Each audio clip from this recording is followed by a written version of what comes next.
मंगलाचरण करेंगे। जय श्री ओम नमः सिद्धेभ्यः। नमो अर्हन्ताण नमो सिद्धाणं नमो आयुर्वाणं नमो वज्रायाणं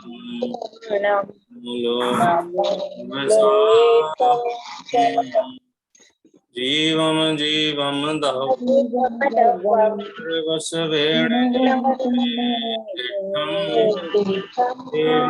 विन्दवन्दं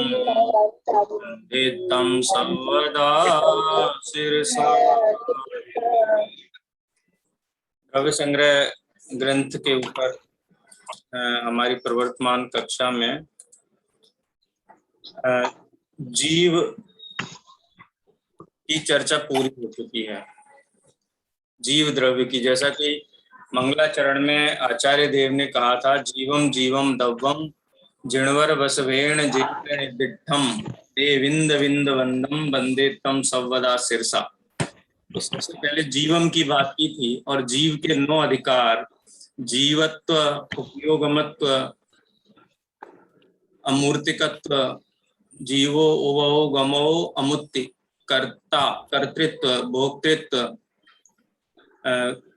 जीवो उवो गमो अमुत्ति, कर्ता, सदेह परिमाणु, स्वदेह परिमाणत्व, ये 7, और भोक्ता, संसारत्थो, संसारस्थपना, सिद्धत्व और विश्व सोडड गई, यानी स्वभाव से ऊर्ध्वगमनत्व। विश्रसा शब्द आप पूछ भी रहे थे, विश्रसा माने क्या होता है? स्वभाव से ऊर्ध्वगमनत्व। इस प्रकार से 9 अधिकारों में जीव की चर्चा संपन्न हुई। जैसे समय सार में 9 अधिकार है ना, ऐसे यहाँ जीव तत्व के बारे में 9 अधिकार है।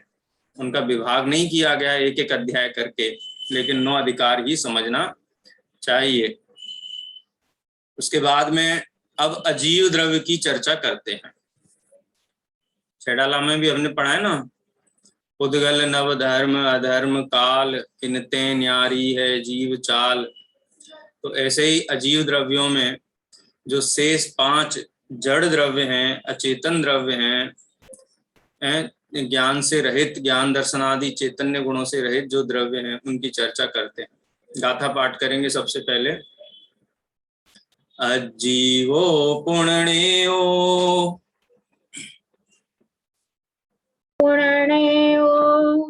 अमुत्तिकत्ता, सॉरी हाँ वो मैं उस गाथा पे चला गया, दूसरे नंबर की गाथा। अजीवो पुण्यो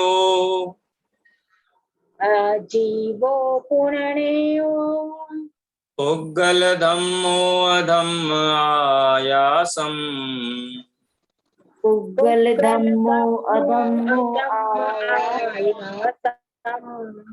कालो पुग्गल मुत्तो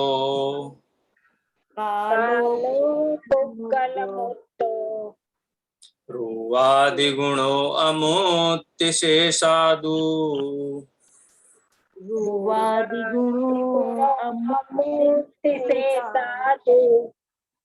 क्या कहते हैं? अजीवो पुण्यो, पुण्य माने पुनः, ण्यो माने जानना चाहिए। क्या जानना चाहिए? अजीवो, अजीव भी जानना चाहिए। अभी जीव को जान लिया है, अब अजीव को भी जानना चाहिए। तो अजीव क्या है? पुग्गल, पुद्गल द्रव्य, धम्मो, धर्म द्रव्य, अधम्म, अधर्म द्रव्य, आयासम और आकाश द्रव्य। इसके बाद कालो। इस प्रकार इन 5 द्रव्यों को अजीव जानना चाहिए। 5 द्रव्य का जो कार्य है, 5 द्रव्य का जो स्वरूप है, लक्षण है, वो जीव से भिन्न है। जीव द्रव्य है, उसकी तो हमने 9 अधिकारों में चर्चा की है। अब जीव से भिन्न जो द्रव्य हैं, उनकी चर्चा एक साथ की गई है। ऐसा होता है ना कि अजीव क्यों कह दिया पांचों को अलग अलग कह देते। तो जैसे हम कहते हैं ना कि हम जैन हैं और बाकी सब अजैन हैं, तो बाकी सबको अजैन में डाल दिया। तो इसी प्रकार से स्वपर का विभाग करते हैं, तो स्व में तो एक आ गया, अब बाकी सब पर हैं, चाहे वो पुद्गल हो, धर्म हो, अधर्म हो, आकाश हो, काल हो। वो होंगे लेकिन मेरे से तो पर हैं। तो स्व और पर के भेद में जो पर द्रव्य अजीव द्रव्य हैं उनके 5 भेद यहाँ पर बताए, उनके नाम का ही उल्लेख किया गया है और थोड़ा स्वरूप की तरफ भी संकेत किया गया है। क्या है शब्द? पुद्गल मुत्तो। पुद्गल मूर्ति है, मूर्तिक है, मूर्ति है, जैसे मुत्तो लिखा है ना मूर्ति। रूपादि गुणों अमुत्ति से साधु, और जो रूपादि गुण हैं वो क्या है? मूर्तिक के हैं। पुद्गल मुत्तो रूपादि गुणों, रूप आदि गुण वाला पुद्गल द्रव्य मूर्तिक है। अब रूप आदि लिख दिया तो बाकी आप अपने अनुभव से पता लगाइए कि जिस चीज में रूप होता है, रूप माने वर्ण होता है, जैसे कोई भी चीज है जिसमें कोई ना कोई कलर होगा तो आप उसको स्पर्श करेंगे तो उसमें कोई ना कोई स्पर्श भी जरूर होगा। ऐसा नहीं हो सकता कि रंग हो और स्पर्श ना हो। जहां रंग होगा वहां स्पर्श भी होगा, और उसमें कोई ना कोई रस भी होगा। जो चीज वर्णवान है, दिखाई दे रही है चक्षु इंद्री से, आप उसको चखेंगे तो उसमें कोई ना कोई रस अवश्य होगा, और उसमें कोई ना कोई गंध भी अवश्य होगी। यानी जहां पर रूप होगा वहां पे स्पर्श, रस, गंध, ये आदि गुण भी अवश्य होते ही होते हैं। इसलिए रूपादि कहने में रूप के अनुरूप सारे गुण गर्भित हो गए।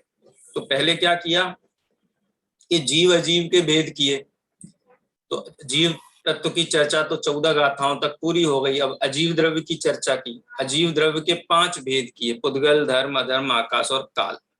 और अजीव द्रव्य के भी 2 भेद कर दिए 15वीं गाथा की दूसरी लाइन में।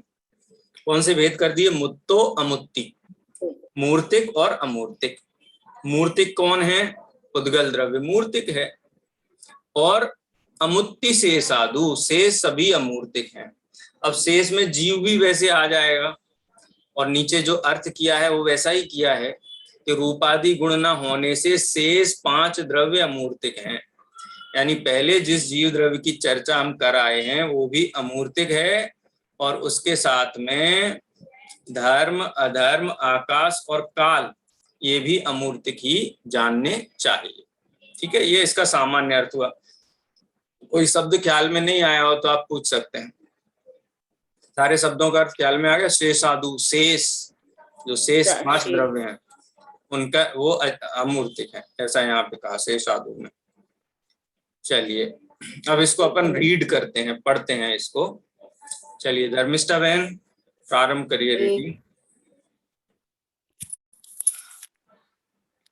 अजीव पुद्गलो, अजीव पदार्थ जानना चाहिए। अजीव पदार्थ जानना चाहिए। पूर्ण व निर्मल केवल ज्ञान, केवल दर्शन, ये दोनों शुद्ध उपयोग है, और मति ज्ञान आदि रूप विकल्प अशुद्ध उपयोग है। इस तरह से उपयोग 2 प्रकार का है। अमुत्तिक, अव्यक्तिक और सुख दुखानुभाव स्वरूप कर्म फल चेतना है, तथा मति ज्ञान आदि मन पर्याय तक चारों इन ज्ञान रूप अशुद्ध उपयोग है। निचेष्टा पूर्वक इष्ट अनिष्ट विकल्प रूप से विशेष राग द्वेष रूप परिणाम कर्म चेतना है। केवल ज्ञान रूप शुद्ध चेतना है, तथा इस तरह से पूर्वोक्त लक्षण वाले उपयोग तथा चेतना ये जिसमें नहीं है वह जीव है, ऐसा जानना चाहिए। पूर्ण मतलब जीव। अधिकार के पश्चात अजीव अधिकार है। पुद्गल धम्मो अधम्मो आया समकालो, यह जीव पुद्गल धर्म अधर्म आकाश और काल द्रव्य है। द्रव्य के भेद से 5 प्रकार के हैं।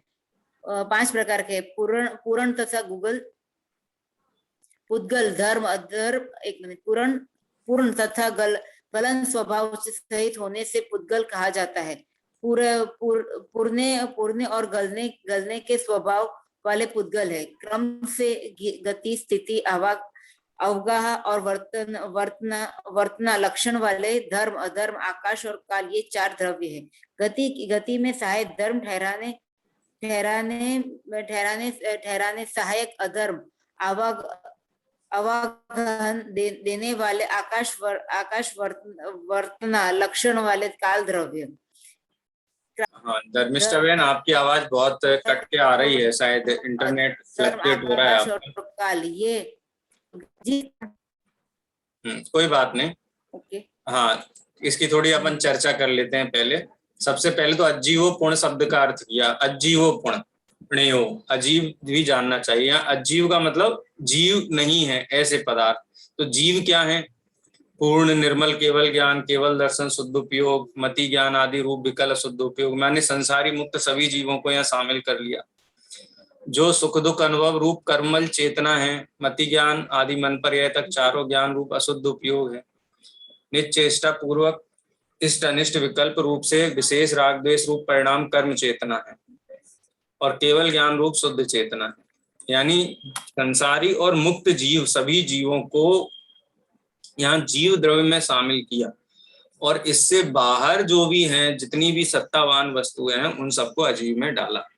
उनके नाम आदि से तो हम परिचित हैं ही, उनकी परिभाषाएं भी जानते हैं, जिसमें स्पर्श रस गंध वर्ण हो वह पुद्गल है, जो जीव और पुद्गल के गमन में निमित्त हो वह धर्म द्रव्य है, जो जीव और स्वयं गमन करते हुए जीव और पुद्गल को स्थिति रूप परिणमित होने में निमित्त है वह धर्म द्रव्य है, जो जीवादि सभी द्रव्यों को अवगाहन दे वह आकाश द्रव्य है, और जो वर्तना लक्षण वाला है और अन्य सभी द्रव्यों के परिणमन में निमित्त भूत है ऐसा काल द्रव्य है।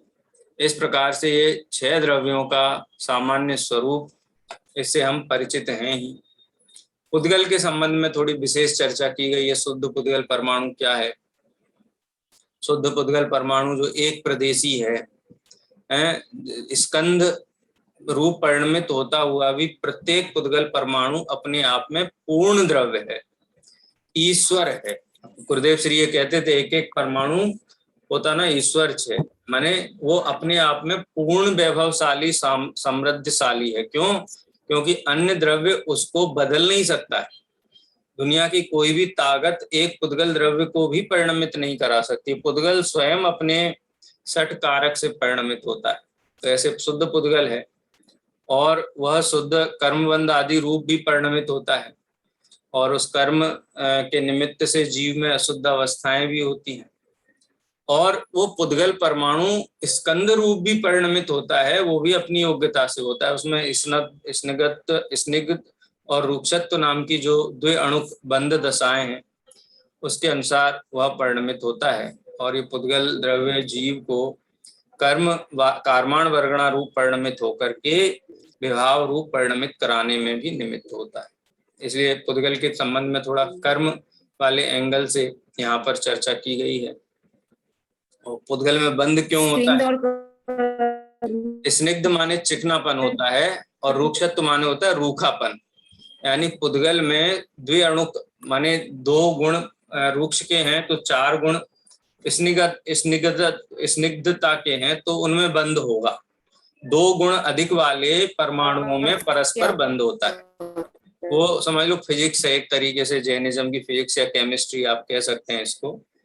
तो पुद्गल का सामान्य स्वरूप बतलाया है, वैसे तो विस्तृत स्वरूप आगे चर्चा करने वाले हैं ही, तो वो अपन आगे अगली गाथा में देखते हैं। इसमें अगर कोई प्रश्न हो आपका तो आप पूछ सकते हैं।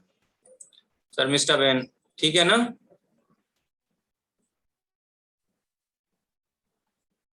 अब पुद्गल का स्वरूप समझाते हैं, पुद्गल के संबंध में चर्चा प्रारंभ कर। जैसे जीव के 9 अधिकार थे ना, आप समझ लो पुद्गल का अधिकार प्रारंभ कर दिया 16वीं गाथा से। क्या होता है पुद्गल, वो 16वीं गाथा में अपन समझते हैं। पर जो पुद्गल की पर्याय हैं जिससे हम परिचित हैं, उन पर्यायों की तरफ से पुद्गल का यहाँ पे परिचय दिया गया है। गाथा पाठ करेंगे। सद्दो बंदो सुहमो, सद्दो बंदो सुहुमो, थूलो संठान भेद तम छाया, थूलो संठान भेद तम छाया, उज्जोदाद वसहिया, उज्जोदादव सहिया, पुद्गल दवस पज्जाया, पुद्गल दव सपज्जाया, हाँ, कोई हमसे पूछे पुद्गल कहते कैसे, हम कैसे पहचाने कि ये पुद्गल है, तो आचार्य देव परिचय करा रहे हैं। बोले आप जो शब्द सुनते हो ना, वो शब्द हो गया क्या हो है? गया। वो जीव नहीं है, वो पुद्गल है, शब्द पुद्गल है। और जो बंधे, द्वैधिकादि गुणानाम तू वाला जो सूत्र है ना, तत्वार्थ सूत्र, जिसमें बंधन हो, जो जुड़ के एक हो जाए, टूट जाए, वो सब पुद्गल हैं। जो भी चारों तरफ चीजें दिखाई देती हैं, जो टूटती जुड़ती रहती हैं, जो बंध रूप परिणमित होती हैं, वो भी पुद्गल है। पुद्गल सूक्ष्म भी है। सूक्ष्म माने आंखों से दिखाई ना दे। जैसे पेपर को हमने जला दिया, उसको हाथ में रख के राख राख बना दी और उसको उड़ा दिया एकदम से, तो दिखाई नहीं देता है कहाँ गया, लेकिन उसकी सत्ता है। तो ऐसे सूक्ष्म रूप जो परिणमित हो, अथवा मेरु पर्वत आदि हैं, सूर्य चंद्र घर मकान पत्थर मिट्टी, जो दिखाई देता है स्थूल, यह स्थूल पुद्गल है। संस्थान, जिसका कोई ना कोई आकार हमको दिखाई देता है, संस्थान दिखाई देता है। भेद, भेद तम छाया है, जिसमें भेद हो, जिसको छेदा भेदा जा सके, है जिसके अंदर छेद भेद आदि हो सके, तो इसको भी क्या कहते हैं? ये भी पुद्गल द्रव्य के ही पर्याय हैं। तम माने अंधकार, ये भी पुद्गल की पर्याय है। छाया, हम खड़े होते हैं ना सूर्य के, उसमें तो छाया पड़ती है, वो छाया भी पुद्गल की पर्याय है। कोई मूर्तिक है ना, वर्ण है उसमें, जिसमें भी वर्ण होगा वो सब पुद्गल है। आताप, जो सूर्य का तेज है, जिसमें गर्मी महसूस होती है, गर्मी सहित जो प्रकाश होता है उसको आताप बोलते हैं। चंद्रमा में जो शीतलता सहित जो प्रकाश होता है उसको द्योत बोलते हैं। ऐसा नहीं होता चंद्रमा की चांदनी कितनी भी तेज क्यों ना हो, लेकिन उससे कभी गर्मी नहीं लगती है। लेकिन सूर्य की धूप कितनी भी कम क्यों ना हो, लेकिन वो तपाती है। ये सूर्य का जो ताप और चंद्रमा का जो उद्योत, ये भी पुद्गल द्रव्य की पर्याय। यानी जितनी भी प्रकार की ये हम परिचय में आते हैं, स्पर्शन रसना घ्राण चक्षु कर्ण, ये 5 इंद्रियों के माध्यम से जो भी हमारे ज्ञान का विषय बनता है, वो सबके किसकी कैटेगरी में जाता है? पुद्गल की कैटेगरी में जाता है। ठीक है, इसका थोड़ा विस्तार भी यहाँ पर दिया गया है। हालांकि ये विषय कठिन नहीं है, हम इसको समझते हैं, सरल है। सेजल बहन आप पढ़ेंगे इसको, पढ़िए ये वाला पैराग्राफ। शब्द बंध सूक्ष्मता स्थूलता संस्थान भेद तम छाया आताप और उद्योत इन सहित पुद्गल द्रव्य की पर्याय होती है। अब इसको विस्तार से बतलाते हैं। भाषात्मक और अभाषात्मक ऐसे शब्द दो तरह के हैं। उनमें भाषात्मक शब्द अक्षरात्मक तथा अनअक्षरात्मक रूप से 2 तरह का है। उनमें भी अक्षरात्मक भाषा संस्कृत प्राकृत और उनके अपभ्रंश रूप पैशाची आदि भाषाओं के भेद में आर्य व म्लेच्छ मनुष्यों के व्यवहार के कारण अनेक प्रकार की है। अनअक्षरात्मक भाषा द्विइंद्रिय आदि तिर्यन जीवों में तथा सर्वज्ञ के दिव्य ध्वनि में है। अभाषात्मक शब्द भी प्रायोगिक और वैनसिक के भेद से 2 तरह का है। उनमें वीणा आदि के शब्द को तत्, ढोल आदि के शब्द को बितत, मंजीरे तथा ताल आदि के शब्द को गन और बंशी आदि के शब्द को सुशील कहते हैं। इस थोक में कहे हुए क्रम से प्रायोगिक प्रयोग से पैदा होने वाला शब्द 4 तरह का है। विस्त्रसा अर्थात स्वभाव से होने वाला वैनसिक शब्द बादल आदि से होता है, वह अनेक तरह का है। ये खाली एक शब्द की व्याख्या हुई है। किसकी? शब्द कितने कितने प्रकार का होता है। जैसे प्रायोगिक और वैनसिक कहा ना, प्रायोगिक माने जिसको बुद्धिपूर्वक हमने कुछ कहा, कुछ बजाया, कुछ गाया है, अथवा जो बुद्धिपूर्वक ध्वनि उत्पन्न की गई, उसको प्रायोगिक ध्वनि कहते हैं। और जो प्राकृतिक रूप से आवाजें निकलती है, हवा तेज चल रही है तो हवा की आवाज है, बादल की गड़गड़ाने की आवाज है, माने कोई बुद्धिपूर्वक कर नहीं रहा है, लेकिन ये भी आवाजें होती हैं। ये शब्द कैसे हैं? वैनसिक, जिनको कहा वैनसिक शब्द बादल आदि से होते हैं। अभी तो सर्वज्ञ भगवान की जो दिव्य ध्वनि है उसके संबंध में भी कई लोग कहते हैं कि वो कैसी है, अक्षरात्मक है कि अनक्षरात्मक है। तो यहाँ पर ब्रह्मदेव सूर्य ने टीका में उस भाषा के लिए कहा है अनक्षरात्मक। ओम इस प्रकार से ध्वनि होती है, वो अक्षर सहित नहीं होती है, लेकिन उसमें ऐसा अतिशय होता है कि जितने भी जीव हैं वो अपनी अपनी भाषा में उसको समझ पाते हैं। मूल रूप से तो वो निरक्षरी या अनक्षरी ही होती है। इसका और विशेष यहाँ पर है, वो भी हम पढ़ते हैं। सेजल जी पढ़िए। हाँ, विशेष शब्द से रहित निज परमात्मा की भावना से छूटे हुए तथा शब्द आदि मनोज्ञ अमनोज्ञ पंच इंद्रियों के विषयों में आसक्त जीव ने जो सुस्वर तथा दुस्वर नाम कर्म का बंध किया, उस कर्म के उदय के अनुसार यद्यपि जीव में शब्द दिखता है तो भी वह शब्द जीव के संयोग से उत्पन्न होने से व्यवहार नहीं की अपेक्षा जीव का शब्द कहा जाता है, किंतु निश्चय नहीं से तो वह शब्द पुद्गलमयी है, पुद्गलमयी ही है। अब बंध को कहते हैं मिट्टी आदि के पिंड को पिंड रूप जो बहुत प्रकार का बंध है वह तो केवल पुद्गल बंध है।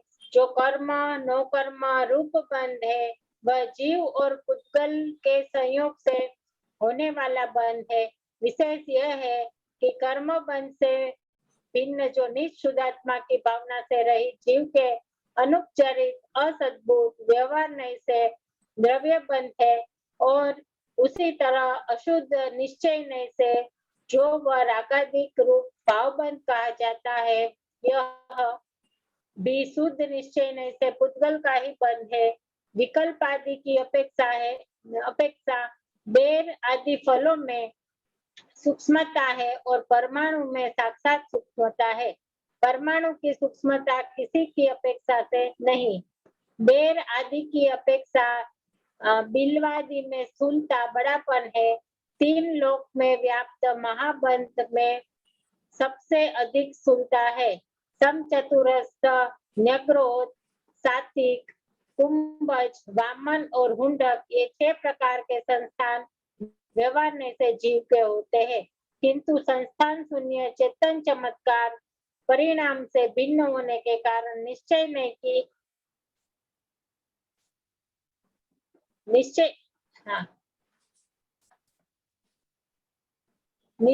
की अपेक्षा संस्थान पुद्गल का ही होता है।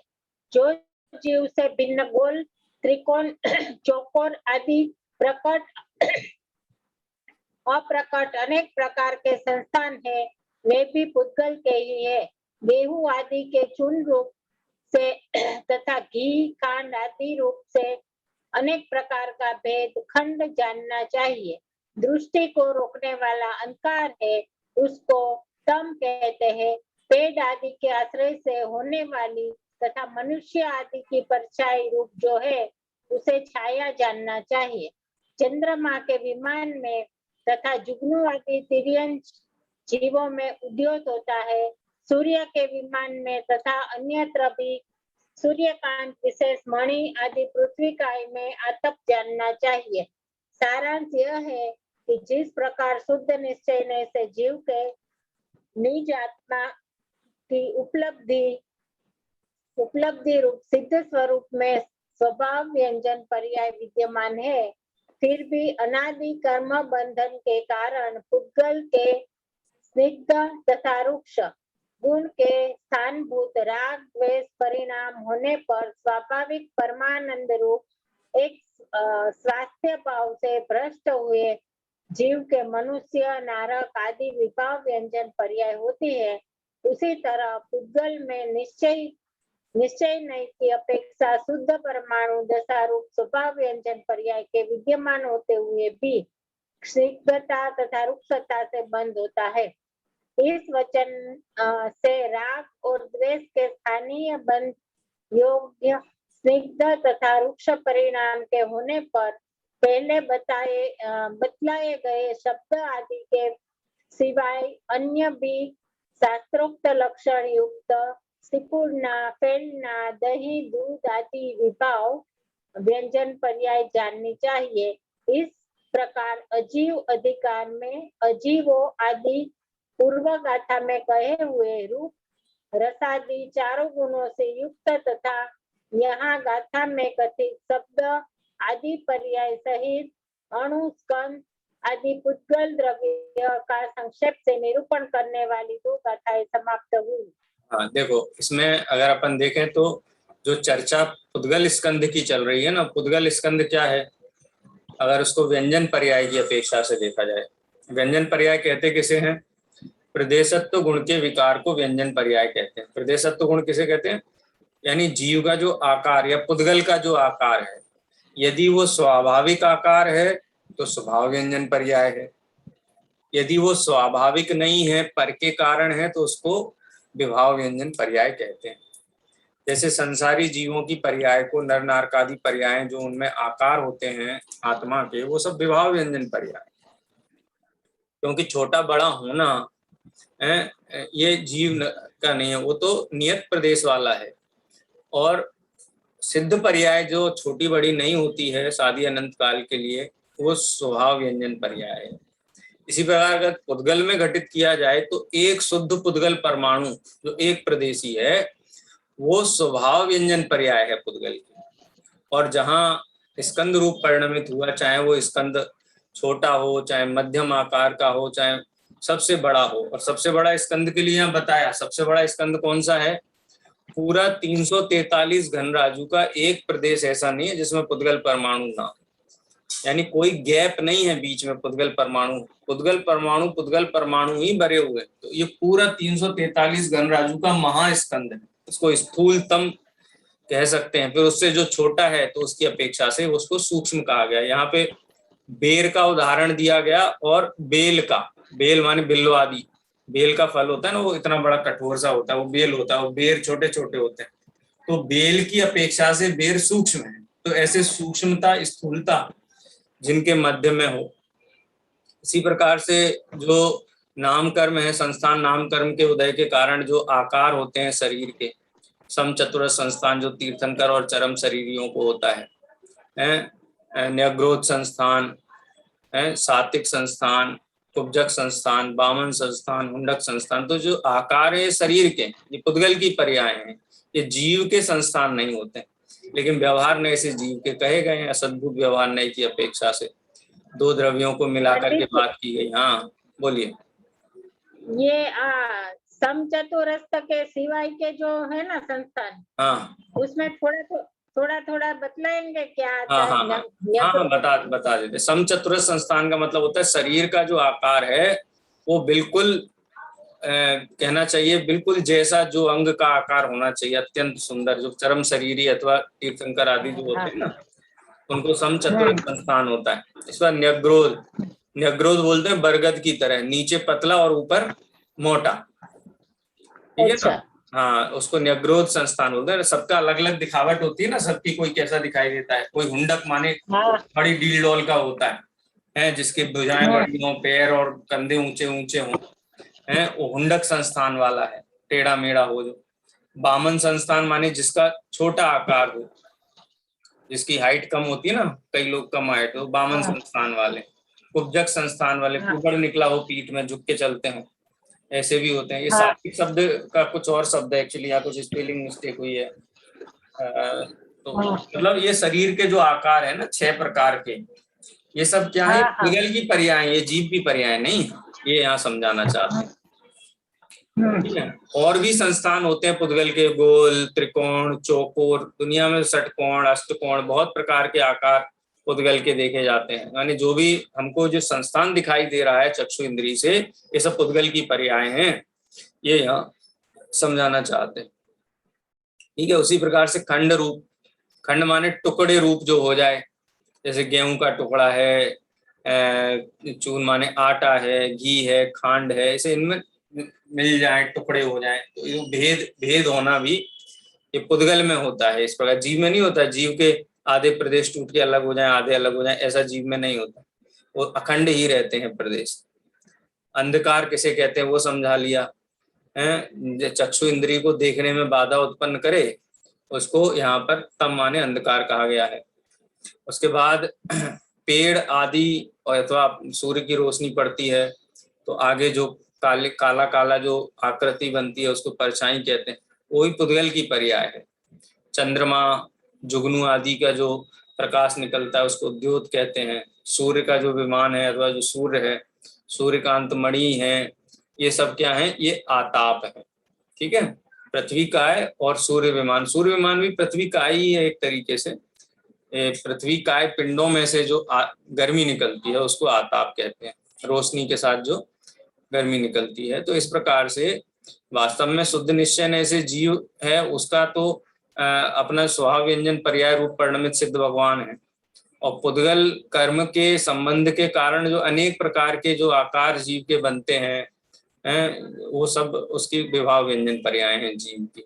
इसी प्रकार पुद्गल शुद्ध परमाणु वो स्वभाव व्यंजन पर्याय रूप है, और जो संख्यात असंख्यात अनंत प्रदेश अनंत पुद्गल परमाणुओं के पिंड रूप स्थूल सूक्ष्म आदि जो आकार है पुद्गलों के, वो सब उसकी विभाव व्यंजन पर्याय, आकार विशेष व्यंजन पर्याय के द्वारा समझा जाता है, उसको देखा जाता है। तो इस प्रकार से अजीव में सबसे पहले जो पुद्गल द्रव्य की बात की थी, उस पुद्गल द्रव्य के बारे में बताने वाली ये 2 गाथाएं हैं। हम कहते हैं जीव छोटा है, बड़ा है, बौना है, यहाँ ये वेद विज्ञान करा रहे हैं। जब जीव का अधिकार चला था ना, तब जीव को संस्थान वाला नहीं कहा था, वहाँ जीव को असंख्यात प्रदेशी कहा गया था, स्वदेह परिमाणत्व तो कह करके। लेकिन यहाँ संस्थान जो है वो संस्थान पुद्गल के हैं, जीव के नहीं है। ये बात भी समझनी चाहिए। पुद्गल और जीव के बीच में वेद विज्ञान कराया गया। एक बहुत ध्यान देने योग्य बात भी ऊपर आई थी, मैं उसको हाईलाइट करके फिर उस पर चर्चा करता हूँ कि जो राग द्वेष आदि हैं, उन राग द्वेष आदि को भी जीव की पर्याय न कह करके पुद्गल की पर्याय कहा गया। देखो आप देखना, यहाँ पुद्गल में निश्चय ने की अपेक्षा शुद्ध परमाणु दशारूप स्वभाव व्यंजन पर्याय के विद्यमान होते हुए भी स्निग्धता रूक्षता का बंध होता है। माने जीव जैसे पुद्गल स्कंद रूप परिणमित हो जाने से वो पुद्गल का पुद्गलत्व तो नष्ट नहीं होता है।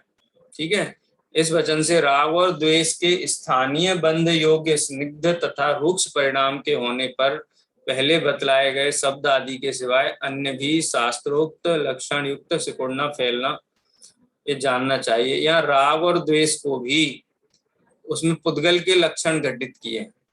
देखो यहाँ भी दिया था, पुद्गल के स्निग्धत्व रूक्ष गुण के स्थानभूत राग द्वेष परिणाम होने पर स्वाभाविक परमानंद एक स्वास्थ्य भाव से भ्रष्ट हुए जीव।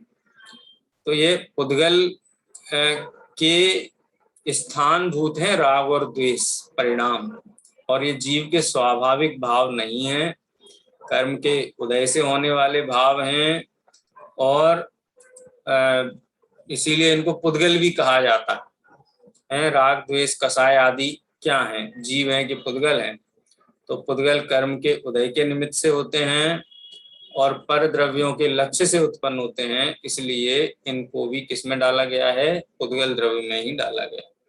जीव की स्वाभाविक अवस्थाएं नहीं है। हालांकि वो असद्भुत व्यवहार नय का कथन है, जीव स्वयं राग द्वेष रूप परिणमित होता है, इसलिए रागी द्वेषी जीव को अशुद्ध निश्चय नय से कहा गया है। इस प्रकार ये 16 गाथा सरल हैं, विषय पढ़ा हुआ है, थोड़ी नई जानकारी ऐड की गई है। ठीक है, ये इसकी विशेषता है। आज यहीं अपन विराम लेते हैं और आगे की जो गाथाएं हैं वो अगली गुरुवार को अपन मिलेंगे तब देखेंगे। चलिए जनवाणी स्तुति करते हैं। निज निधि निज में बताई यह अनंत उपकार है, इसके लिए जिन वाणी माँ को वंदना सतवार है।